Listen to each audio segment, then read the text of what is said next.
Hola, bienvenidos a Frisidim Mater Fátima, esta consagración a Jesús por María. Ya nos encontramos en el día 21 de este itinerario. Nos vamos acercando ya a la meta. Queremos disponer plenamente, dócilmente nuestro corazón a través del Espíritu Santo y la intercesión del Inmaculado Corazón de María para entrar en el seno de la Trinidad. Recuerden que María nos lleva a Jesús y Jesús al Padre, por lo tanto, volvemos de donde hemos venido. Hemos venido de la Trinidad por amor y nos conducimos a través de esa transformación de nuestro interior con el ejemplo y la intercesión del Inmaculado Corazón de María para vivir en el amor. Y ese es el lenguaje que Dios sabe hablar, ese es el lenguaje que nos une íntimamente con nuestro Señor. Bien, estamos ahora en estos días viendo, estamos en la tercera semana y por tanto conociendo cómo es el Inmaculado Corazón de María. No es nada los pocos días que vamos a dedicar a ella, pero sin embargo, al menos estas pequeñas pinceladas nos van a abrir un poquito los destellos del corazón inmaculado, la criatura más perfecta, más santa, más bella, más digna que cualquier otra de la creación. Y por lo tanto, pues queremos conocer a la que es nuestra madre, a la que es nuestra abogada, intercesora, nuestro auxilio, la Madre de la Misericordia. Y así podríamos ir solamente revisando cada una de las letanías del Santo Rosario y todas son loas para la Santísima Virgen María. Bien, pues queremos ver qué más nos aporta la verdadera devoción al Inmaculado Corazón de María, porque recuerden, la consagración es total a María para que ella enteramente, totalmente me conduzca a Jesús. Bien, vamos a pedir luz al esposo de la Santísima Virgen, el Espíritu Santo. En el nombre del Padre, y del Hijo, y del Espíritu Santo. Amén. Ven, Espíritu Santo, llena los corazones de tus fieles y enciende en ellos el fuego de tu amor. Envía tu Espíritu Creador y renovarás la faz de la tierra. Oremos, oh Dios que has iluminado los corazones de tus hijos con la luz del Espíritu Santo. Haznos dóciles a sus inspiraciones para gustar del bien y gozar de su consuelo. Por Cristo nuestro Señor. Amén. Dios te salve María, llena eres de gracia. El Señor es contigo. Bendita tú eres entre todas las mujeres, y bendito es el fruto de tu vientre, Jesús. Santa María, Madre de Dios, ruega por nosotros pecadores, ahora y en la hora de nuestra muerte. Amén. Gloria al Padre, y al Hijo, y al Espíritu Santo, como era en el principio, ahora y siempre, por los siglos de los siglos. Amén. Sagrado Corazón de Jesús, en vos confío. Inmaculado Corazón de María, sé la salvación del alma mía. San Luis María Griñón de Montfort, ruega por nosotros. En nombre del Padre, del Hijo y del Espíritu Santo. Amén. Bien, vamos a poner la presentación. Aquí está. La verdadera devoción de María también es constante y desinteresada. ¿Qué significa esto en la práctica? Pero antes vamos a ver nuestro pasaje de la Sagrada Escritura, que viene del libro de Proverbios 8, del 22 al 36. Vamos a leerlo con calma para ir meditando, ir disfrutando de cada una de estas palabras, la palabra de Dios, cada vez más cuando estamos más serenos en nuestra alma, más en gracia, más puro nuestro corazón. Cada palabra que está contenida en la Sagrada Escritura dice muchísimo a nuestros corazones. Por eso hay que acudir a la confesión, a la oración, a la Eucaristía, lógicamente, porque es el alimento, el pan de vida, pero también a la palabra de Dios. Entre más purificado, más fruto poder adquirir por parte de la palabra de Dios. Lo voy a leer porque veo que falta un rengloncito ahí. El Señor me creó al principio de sus tareas, al comienzo de sus obras antiquísimas. En un primer tiempo remoto fui formada, antes de que la tierra existiera. Se puede aplicar perfectamente este pasaje a la Santísima Virgen María. Antes de los abismos fui engendrada, antes de los manantiales de las aguas. Aún no estaban aplomados los montes. Antes de las montañas fui engendrada. No había hecho aún la tierra y la hierba, ni los primeros terrones del orbe. Cuando colocaba los cielos, allí estaba yo. Cuando trazaba la bóveda sobre la faz del abismo. Cuando sujetaba las nubes en la altura y fijaba las fuentes abismales. Cuando ponía un límite al mar, cuyas aguas no traspasan su mandato. Cuando sentaba los cimientos de la tierra, yo estaba junto a él como arquitecto. y día tras día los alegraba. Todo el tiempo jugaba en su presencia. Jugaba con la bola de la tierra y mis delicias están con los hijos de los hombres. Por tanto, hijos míos, escuchadme. Dichosos los que siguen mis caminos, y vaya que ella es modelo de virtud, de santidad, para llegar a Dios. Escuchad la instrucción, la madre de la sabiduría. No rechacéis la sabiduría, porque ella la tiene toda por gracia. Dichoso el hombre que me escucha. Vaya, Dios quiere que me hagas conocer y amar, le decía a Sor Lucía. Dios quiere establecer en el mundo la devoción a mi Inmaculado Corazón. Esa es la voluntad de Dios, que escuchemos al Inmaculado Corazón de María. Velando día a día en mi portal, guardando las jambas de mi puerta. Quien me encuentra, encuentra la vida y alcanza el favor del Señor. Quien me pierde se arruina a sí mismo, y los que me odian aman la muerte. Entonces, aquí está la parte que nos faltaba. Esto está en Proverbios 8, del 22 al 36. Si se dan cuenta, creo que está haciendo una descripción preciosísima, preciosísima de lo que es la Santísima Virgen María.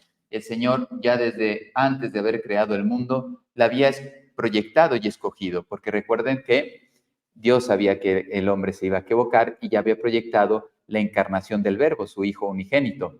Y por lo tanto, ¿quién iba a ser ese receptáculo? ¿Quién iba a ser ese jardín, ese florido jardín, fructuoso, esa tierra buena, árida, santa, virgen y pura, para dar como fruto el árbol de la vida, Jesucristo? Pues el seno, primero el Inmaculado Corazón Virginal de la Virgen y luego su seno virginal. Bien, pues ella escogida desde la eternidad, por lo tanto, escuchar a ella es escuchar a Dios. No hay abuso en amar mucho a la Santísima Virgen, jamás será en detrimento de amar a Dios o de amar a su Hijo Jesucristo. En todo lo que quieran a la Virgen, que nunca la amaremos, como decía un santo, más que Jesús a ella. Entonces, puedes amarla toda. Y ella jamás se quedará contigo. Ella te llevará a su Hijo. Ella es esa puerta que te llevará a Jesús rápidamente. Bien, pues vamos a la meditación y vamos a ir viendo unos pasajes muy, muy interesantes. Perdón, me salté la parte de San Luis María Griñón de Montfort.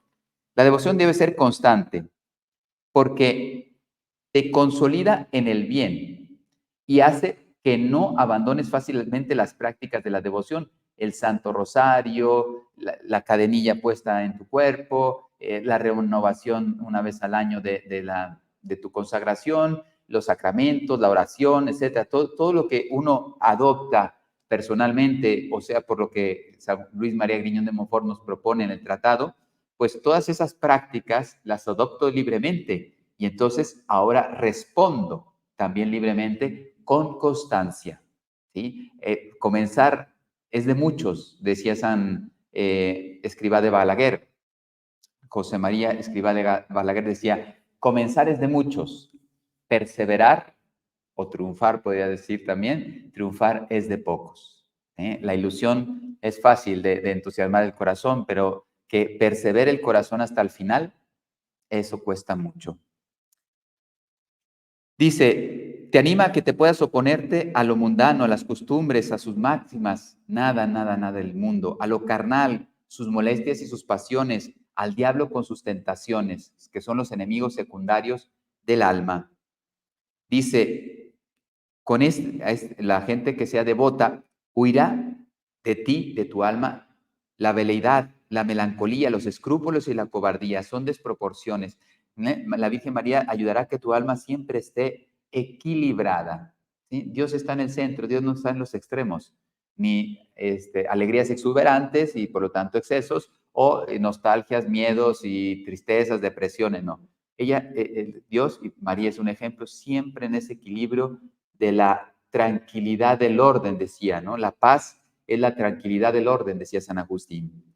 Si caes, te levantarás, tendiendo la mano a esa bondadosa madre que te cogerá y te levantará.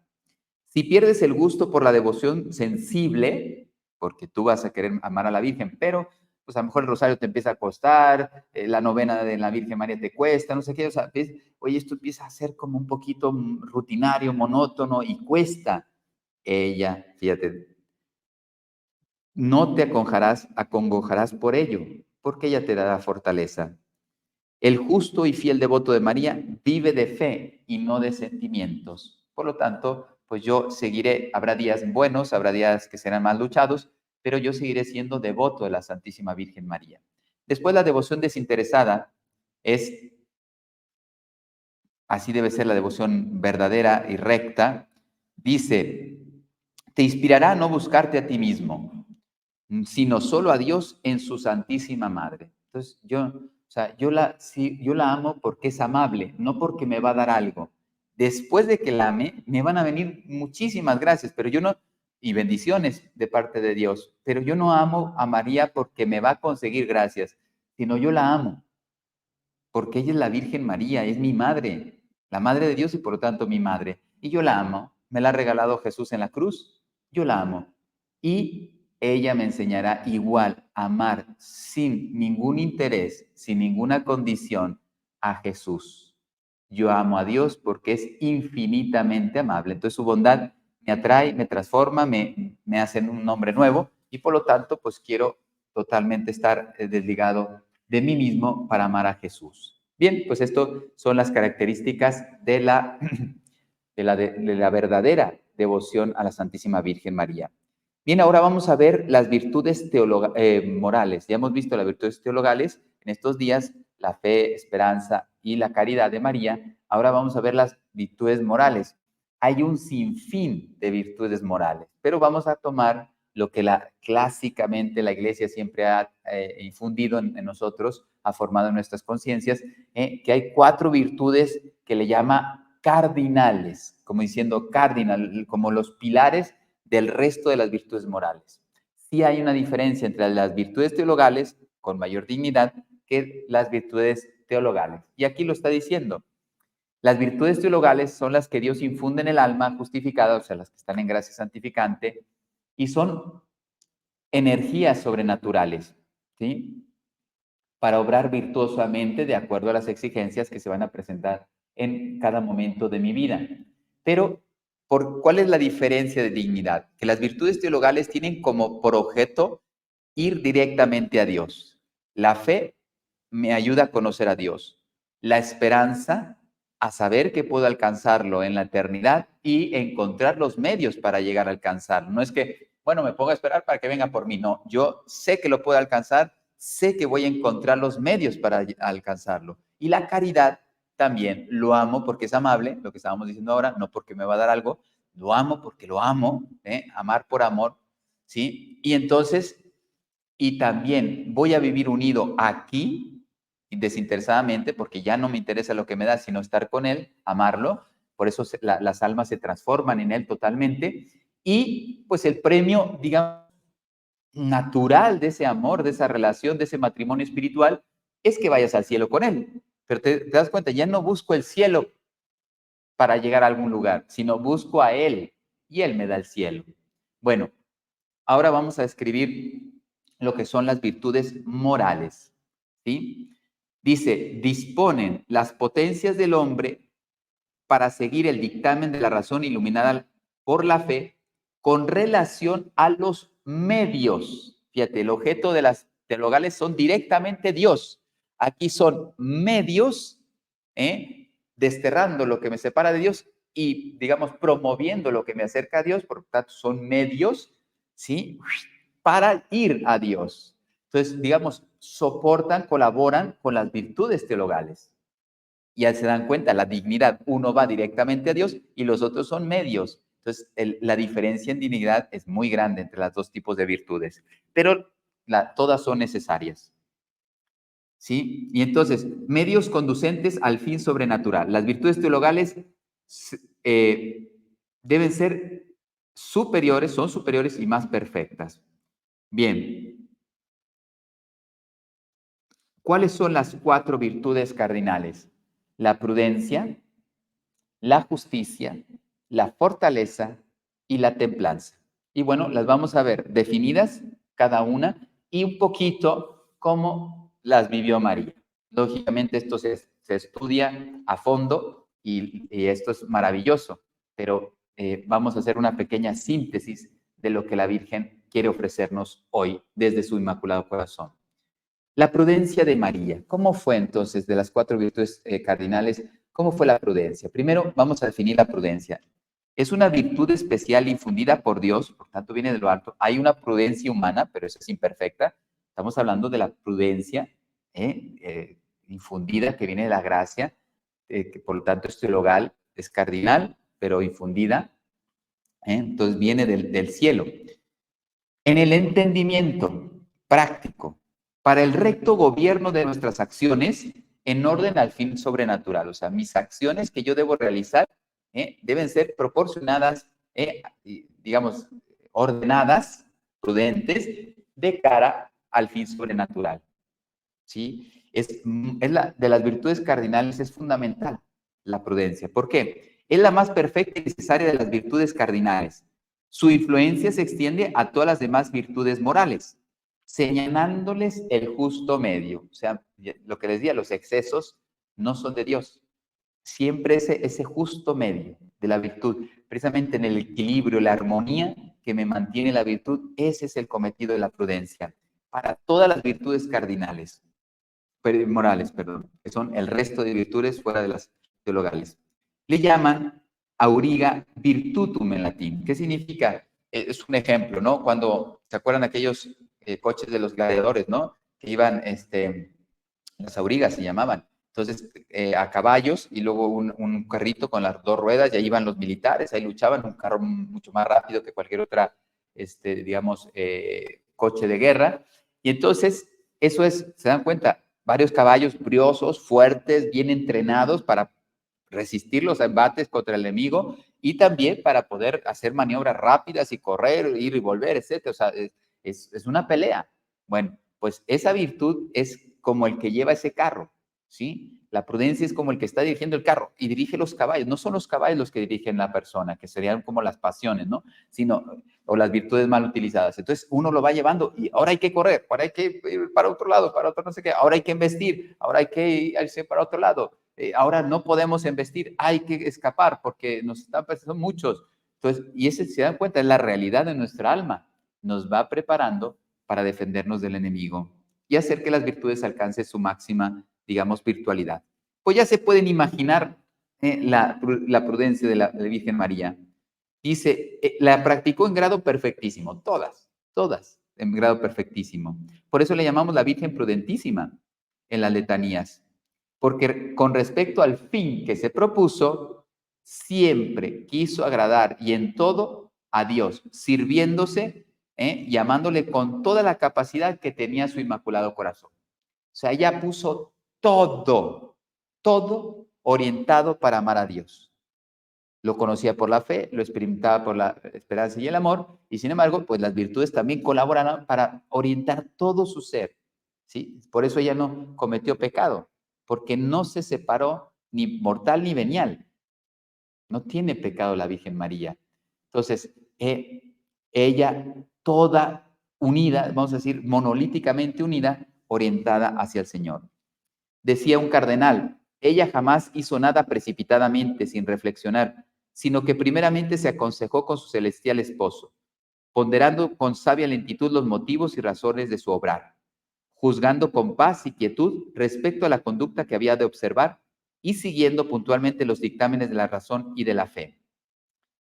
¿Con qué solicitud aceptó la anunciación del ángel, no? ¿Y con qué ponderación? Claro, se turbó porque ver un ángel no creo que sea así tan sencillo, ¿no? Pero se turbó también para, ¿qué está pasando aquí, no? ¿Qué voy a descubrir? No le asustó el ángel ni nada de eso, pues ella tenía una espiritualidad y un amor más profundo que el ángel. O sea, no es un miedo que yo podría tener. Yo a mí se me aparece un ángel y a mí me impresiona, me da temor, etcétera. No, eso no lo tuvo ella. Simplemente se turba su corazón como diciendo, aquí hay algo grande, un grande acontecimiento, y bueno, pues yo estaba en recogimiento y ahora me toca ver qué es lo que Dios me quiere decir. Sabe callar, sabe hablar, y ella fue incomparable. La prudencia nos hace hablar cuando debemos hablar y callar cuando debemos callar, y en ella tuvo ese grandísimo equilibrio.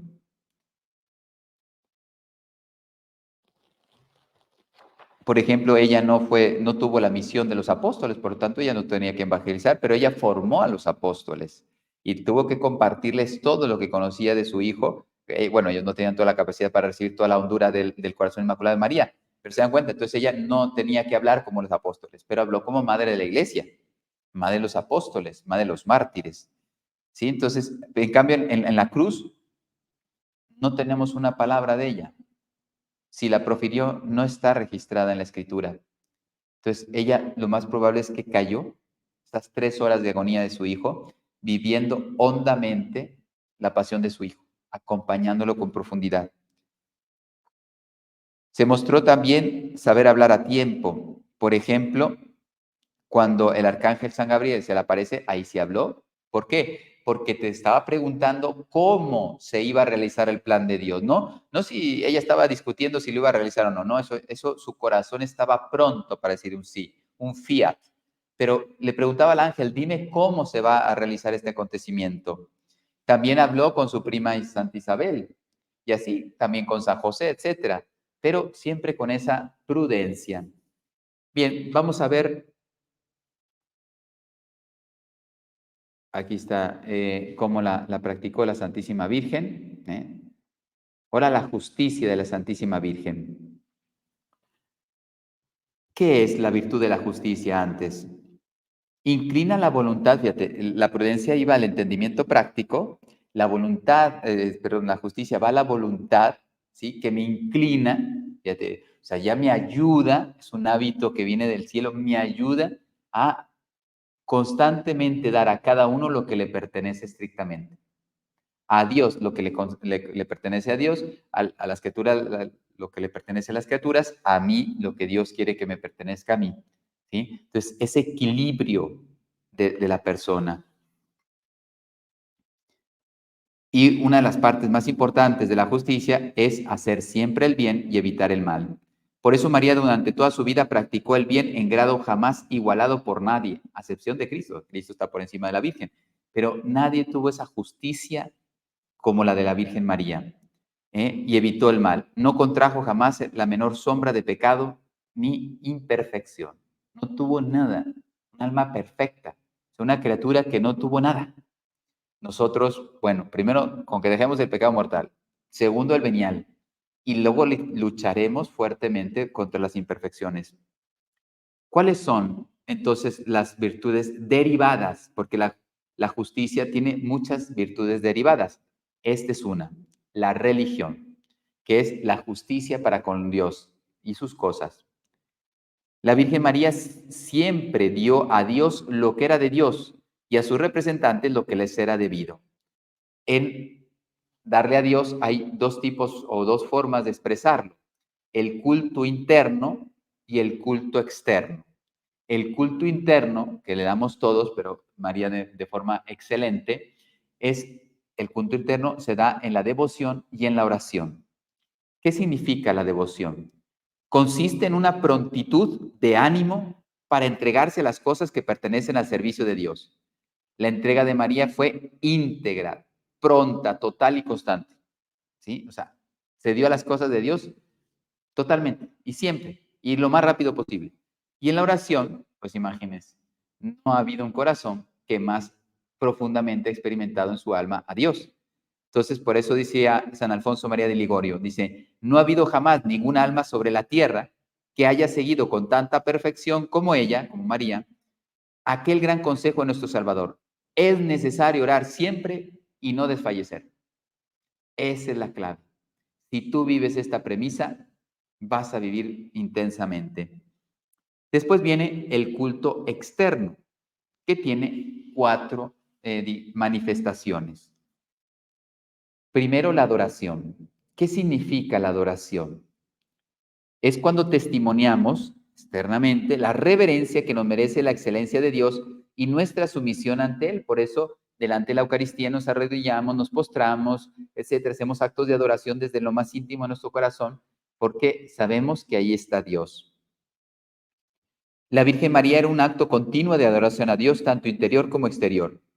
Comprendió, como nadie, que Dios es todo y la criatura es nada. Hágase en mí según tu palabra. He aquí la esclava del Señor. Que Dios haga lo que quiera con esta esclavita del Señor, porque totalmente me pliego a ella. Por lo tanto, se encuentra una adoración continua del Inmaculado Corazón de María. Sacrificio es otra forma de expresión del culto externo, que se le debe a Dios. Es un acto de culto externo y público, ¿sí? Que puede ser, por ejemplo, bueno, el más importante es la Santa Misa, ¿sí? Ese es el culto externo más sublime, importante que puede existir. Y es una renovación incruenta del sacrificio del Calvario. Da a Dios una gloria infinita porque la víctima es Cristo, que es Dios. Entonces, al ofrecer la Santa Misa, al celebrar la Santa Misa, estoy ofreciendo el sacrificio incruento, no con derramamiento de sangre, igual que el Calvario. Cristo se vuelve a ofrecer. Entonces, el valor de la Santa Misa es un sacrificio de valor infinito. Y por eso todo nace de la Eucaristía, todo debe ir a la Eucaristía y todo nace de la Eucaristía, ¿sí? Y es muy bello porque yo cuando me uno en mis sacrificios, etcétera, un ayunito, una mortificación, etcétera, siempre lo hago unido a Cristo para que Él pueda darme la fuerza y que tenga el mérito de Él. Y para unirme a Cristo no hay mejor camino que la Virgen María. Y así, con ese sacrificio de la Santa Misa, bueno, se pueden imaginar la cantidad de gracias y la dignidad de gracias que podemos atraer. Después vienen las ofrendas, que es una donación de una cosa para el culto divino. Puede ser personal o puede ser un objeto, un dinero, tiempo. Entonces, yo hago una ofrenda. Puedo hacer una ofrenda de mí mismo, ¿sí? Espiritualmente me ofrezco para el culto, ¿no? O sea, Señor, yo me ofrezco a hacer 3 horas de adoración diarias. Entonces, es un ofrecimiento personal, no es una cosa lo que estoy ofreciendo. Puedo ofrecer un vaso sagrado, un mueble, lo que sea, para que también el culto se pueda realizar, ayuda a la construcción de un templo, etcétera.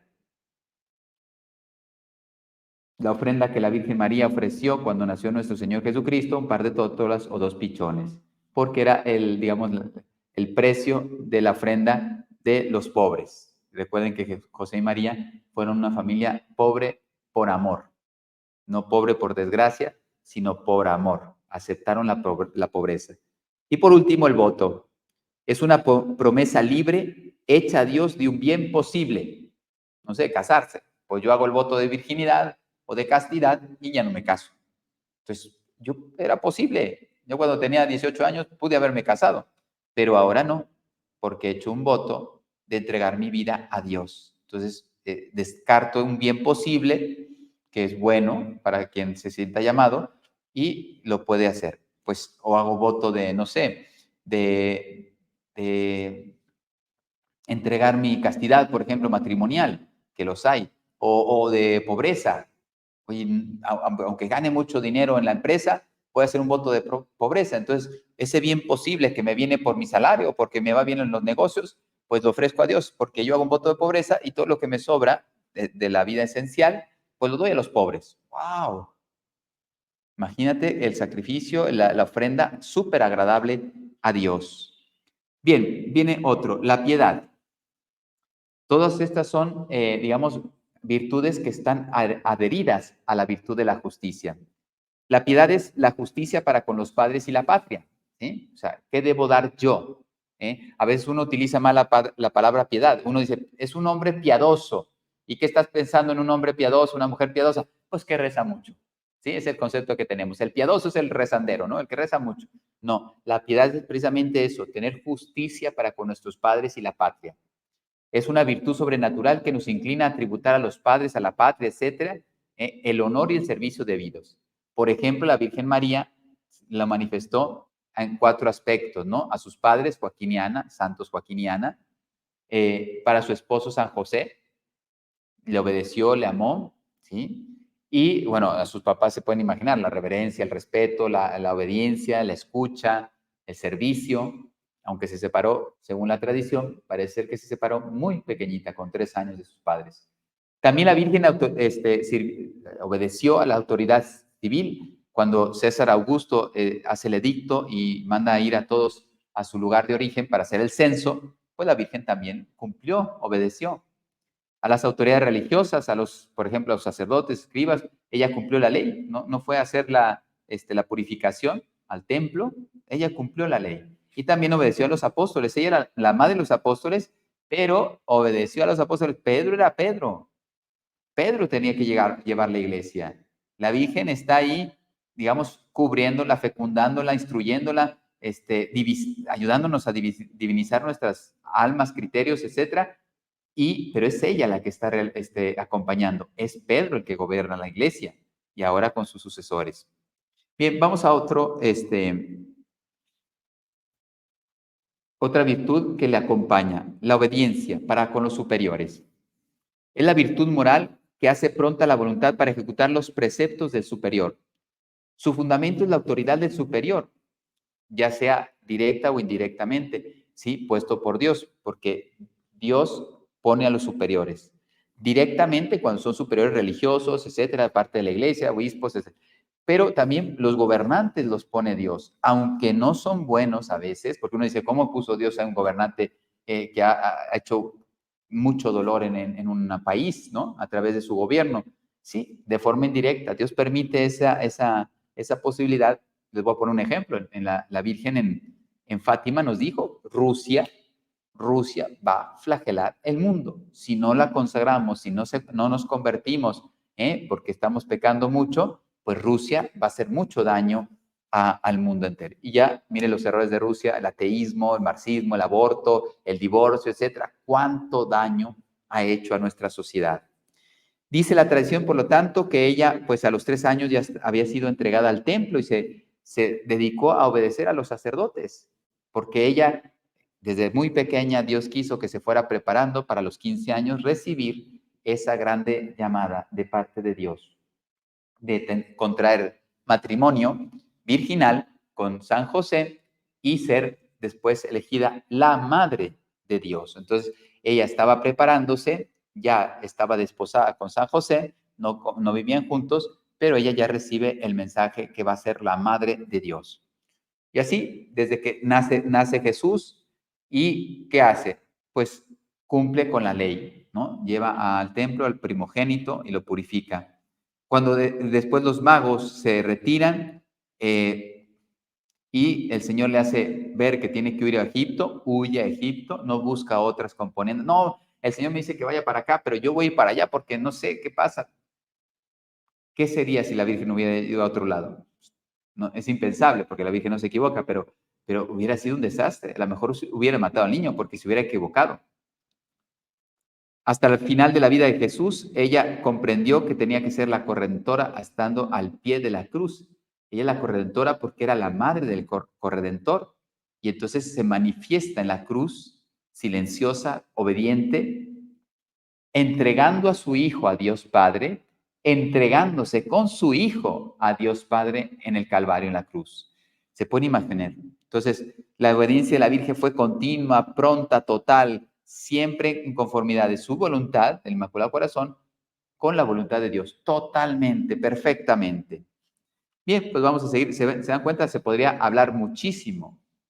La gratitud es una virtud que tiene por objeto recompensar de algún modo al bienhechor por el beneficio recibido. O sea, el bienhechor no lo da gratuitamente, por amor, es una gracia, por eso es bienhechor, no es obligado, pero pues yo tengo que reconocer y de alguna forma agradecer, o sea, tener un corazón grato, ¿sí? Agradecido. Es, como dicen, es de bien nacido ser agradecido.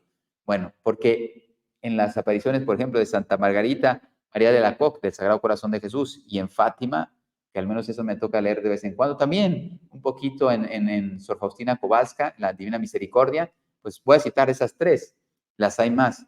Se queja tanto el Señor como la Virgen la ingratitud del corazón del hombre. Qué grande y dolorosa ingratitud. Bien, la afabilidad de la Virgen María, pues se pueden imaginar el trato con el prójimo. Si nosotros nos esforzamos por tener un trato digno, cordial, cercano, se pueden imaginar cómo era exquisito, cómo era bello, sencillo, pero totalmente amoroso, bueno, servicial, dedicado a las personas, fuera quien fuera, enemigo, o sea, bueno o malo. La Virgen estaba dispuesta a ser afable con todos. Por eso no rechazó, no insultó, no se vengó, no les deseó el mal a los verdugos, nada. Ella vivía de tanta gracia, diríamos así, el Calvario, que pues estuvo totalmente entregada. Bien, ahora vamos con la tercera virtud cardinal. ¿Se dan cuenta? Entonces estamos con la virtud de la prudencia, la virtud de la justicia, con todas las virtudes derivadas, que son varias, no hemos visto todas, pero se pueden ver más. Después viene la fortaleza.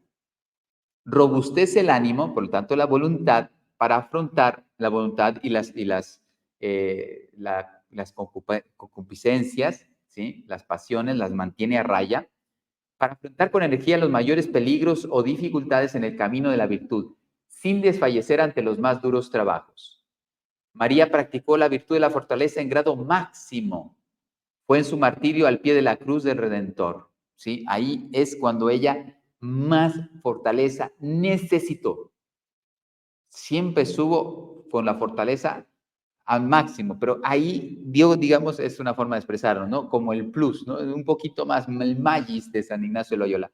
O sea, ahí a mayor entrega de esa virtud, ¿no? La demostró ahí en la cruz.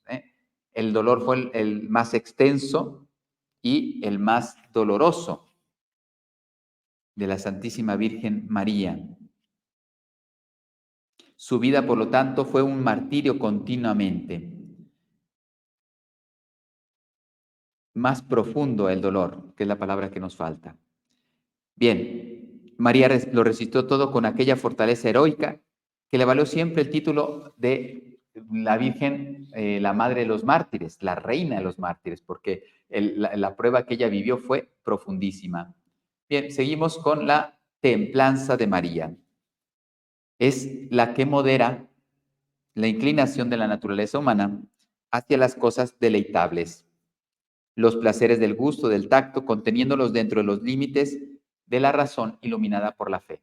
¿Sí? O sea, hay cosas de los sentidos que son válidas, no sé, el comer produce un gusto, el descansar también se agradece, etcétera, pero lo mantiene en el justo límite, porque el que se va fuera del límite, pues por ejemplo en el comer, pues comete un pecado de gula, ¿sí? El que le gusta el placer sensible, pues puede cometer impurezas, y así, el dormir, pues se puede ser un perezoso.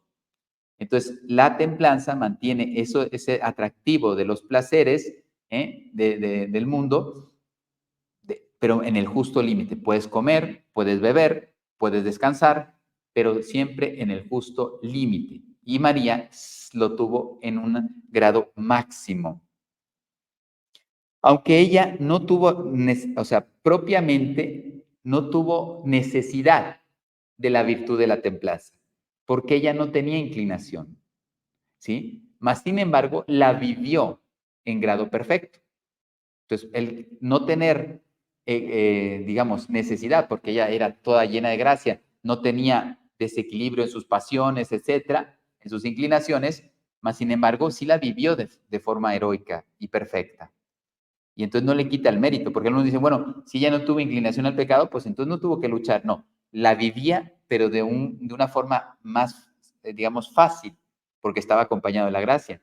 Pero uno dice, entonces qué fácil la Virgen María para santificarse. No, porque, oye, ¿por qué no te pones tú al pie de la cruz, viendo morir a tu hijo? Y ahí es cuando dice uno, yo no resistiría. Y ella estuvo ahí, aguantando, ofreciendo, verdaderamente dándolo todo por amor a nosotros. También la templanza tiene virtudes derivadas. Vamos a ver rápidamente algunas de ellas. La abstinencia es una virtud que nos inclina a usar moderadamente de los alimentos, según el dictamen de la razón, de acuerdo a la fe, iluminada por la fe. Dios puso un placer sensible, te das cuenta, en el comer, por ejemplo, para facilitarnos ese cumplimiento, esa necesidad. Si yo no tuviera ningún gusto, ningún placer por comer, a lo mejor podía pasar jornadas sin comer porque estoy ocupado, porque estoy haciendo otras cosas que me atraen más. En cambio, aparte de sentir hambre, siento un gusto por comer, pero tengo que mantenerlo en ese equilibrio. María, la Santísima Virgen María, pues imagínense, ¿cómo prepararía la comida? Con pobreza, sencillez, frugal. Ella no cometió gula. Siempre comió lo necesario para alimentar su cuerpo. En algunos casos hacían ayunos, ella y el Salvador. Entonces, todo lo hizo bien la Santísima Virgen, también el tema de los alimentos. La castidad, pues nos ayuda a moderar, esta virtud sobrenatural cardinal, nos ayuda a moderar el apetito carnal. Pues ustedes, imagínense, ella no hizo un voto de castidad, ella era pura desde su concepción. Ella no tuvo que recibir el bautismo en el sentido de ser quitada el pecado original, no, ya estaba, digamos, redimida en su alma. Entonces, ella ya era pura, no necesitaba hacer un voto de castidad, por ejemplo, para entregarse a Dios. Yo sí, porque tengo que purificar precisamente esa inclinación del apetito carnal. A todos tenemos la sensibilidad y nos apetece el tener contacto con la gente, etcétera. Entonces, si es equilibrado, un abrazo, por ejemplo, para un amigo, una amiga, mi padre, mi madre, fantástico, no hay problema, pero un abrazo desordenado puede llevar a cosas terribles. Eso es lo que la Virgen María vivió totalmente y con un grado excelentísimo. La mirada de María, el trato y la conversación de María engendra virginidad. La respiraba por doquier y la derramaba por todas partes como un lirio su fragancia. La mansedumbre, pues su objeto es moderar la ira según la razón iluminada por la fe. ¿Se dan cuenta? Entonces, es la razón, el entendimiento, la que va decidiendo, pero es la fe, porque conozco a Dios y Él me va iluminando qué es justo, qué es bueno, qué es malo, y después viene la providencia para ejecutarlo, etcétera. Se dan cuenta, hay una armonía entre todas las virtudes dentro de mi alma. Por eso la gracia me las concede y ahora yo tengo con la práctica, pues ponerlas cada uno en su lugar. Se puede imaginar la mansedumbre de la Virgen María. Cristo tuvo digamos, una santa ira le llaman, ¿no? O sea, una indignación que le hizo, ¿se acuerdan cuando desterró, sacó del templo, ¿no? A los vendedores cambistas porque estaban prostituyendo el templo, la casa de su padre. Entonces Cristo se enfadó muchísimo con los vendedores, ¿no? Pero le llaman santa ira en ese sentido, o sea, no fue una ira de odio, de rabia, sino de, digamos, de defensa de las cosas del Padre. O sea, en la casa de Padre no puedes hacer eso. Nunca fue agria, áspera, dura, airada. Siempre la encontrarás llena en su corazón inmaculado de bondad, compasión, caridad, misericordia, amor. En fin, el modelo más acabado de la mansedumbre es María. La clemencia, ¿sí? Es, fíjense, una virtud que inclina al superior a mitigar, según el recto orden de la razón, la pena debida al culpable. Pues se pueden imaginar ella, la Virgen María en la cruz, cómo perdona a los verdugos de su hijo. Ella hubiera dicho, Dios es la reina, la hija de Dios, la madre de Dios, pero la esposa de Dios también, ¿sí? En cada una de las personas. Hubiera dicho, Señor, que a estos los parte un rayo. Y le hubiera obedecido, pero no era así. El corazón inmaculado de la Virgen no era así. Entonces ella acepta totalmente y plenamente la voluntad de Dios y los mira con amor. Aunque está sufriendo por el sacrificio de su hijo, los mira con amor. La humildad, por último, es la virtud que nos inclina a cohibir el desordenado apetito de la propia excelencia, dándonos el justo conocimiento de nuestra pequeñez y miseria, principalmente con relación a Dios. María es la reina de todos los humildes porque es la que lo vivió de una forma más perfecta. Ahí se encuentran, es como la base, así le llamo yo, es una forma de interpretarlo, la base de las virtudes. Ahí empiezas a construir verdaderamente un camino de santidad. Pues le damos gracias a la Virgen porque con ella hemos encontrado la madre de la humildad, ¿sí? La toda humilde, la toda discreta, fíjense ella, siendo la reina de todo lo creado, la reina del universo, nada, discreta y silenciosa. ¿Cuánto tenemos que aprender de la Santísima Virgen María? Bien, pues decía una frasecita de santo. 2. Con la práctica fiel de las virtudes más humildes y sencillas, has hecho, Madre mía, visible a todos el camino recto del cielo. Santa Teresita, el Niño Jesús. Y San Francisco de Sales nos dice, hay que llevar con paciencia la lentitud de nuestra perfección, poniendo siempre de nuestra parte todo lo que podamos para ir avanzando. María nos enseña a ser prudentes, pacientes, fieles, pero eso sí, siempre caminando en la voluntad de Dios para alcanzar la perfección cristiana. Les doy la bendición, nos encontramos mañana. El Señor esté con ustedes y con tu espíritu. La bendición de Dios Todopoderoso, Padre, Hijo y Espíritu Santo, descienda sobre ustedes y permanezca para siempre. Amén. Que Dios les bendiga.